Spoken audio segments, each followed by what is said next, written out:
The Lionel 736 Berkshire, an icon of Lionel post-war era.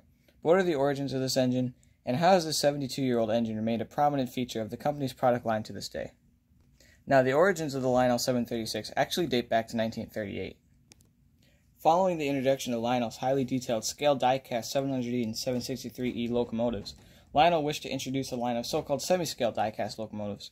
These engines would feature similar construction to the Hudson, but would be much smaller, as well as featuring significantly reduced detail.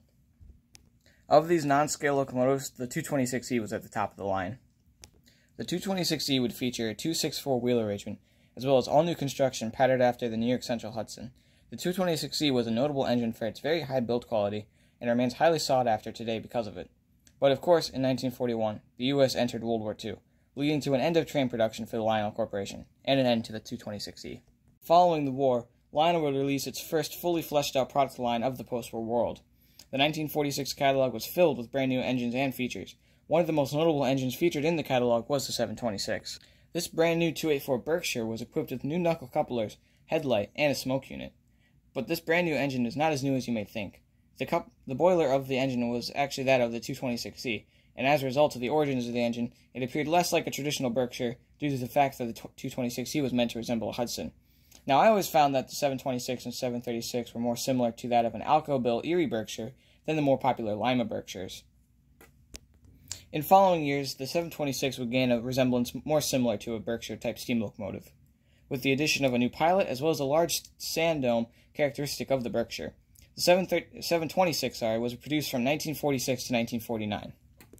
In 1950, Lionel introduced its latest innovation in model railroading, magnet traction. Magnet traction was a method of applying greater adhesion to the rails due to the wheels of the engines featuring magnets in them.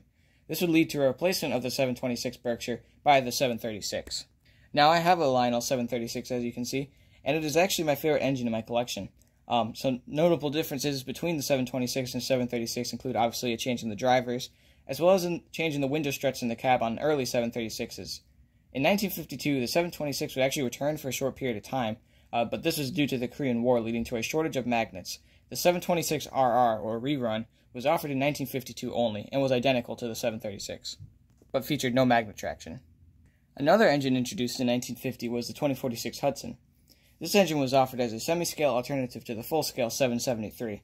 Now, as you can see here, I have a Lionel 2046, and you may notice similarities of the two engines between the 736 and the 2046.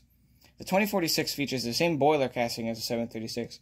Notable differences between the two include, of course, the wheel arrangement, with the 736 being a 284 and the 2046 being a 464. Another difference is the boiler fronts. The 736 features a long headlight with flared lens, and the 2046 features a shorter, stockier headlight. The smokebox door of the 736 also swings open. The 2046 does not.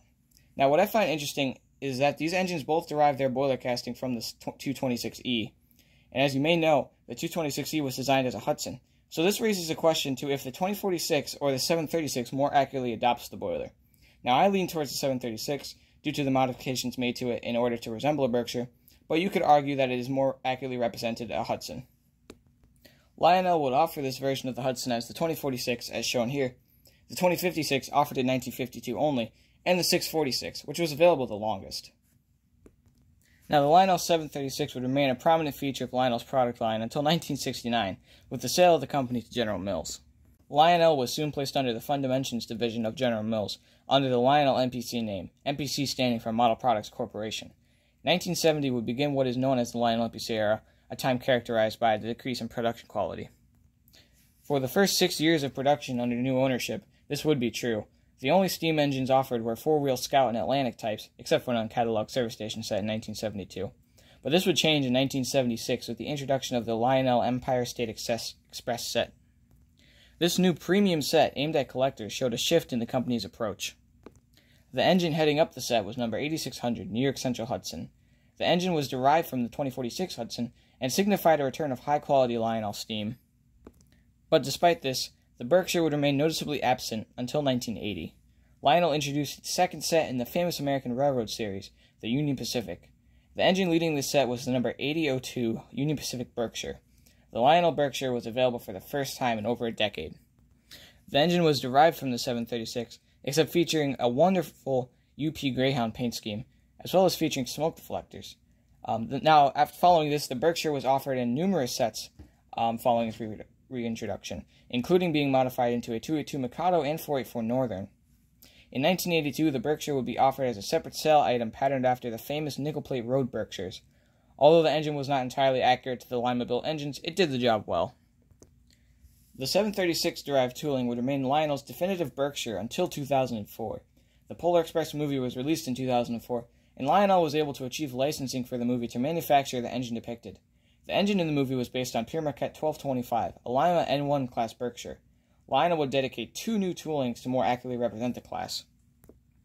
A highly detailed full-scale version was offered, as well as a train set based on the movie, featuring a brand new traditional-sized Berkshire, one that more accurately represents the popular Lima Berks.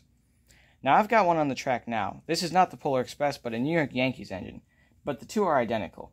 Here you can see the difference between the new Berk and the old 736. First of all, the 736 is much larger.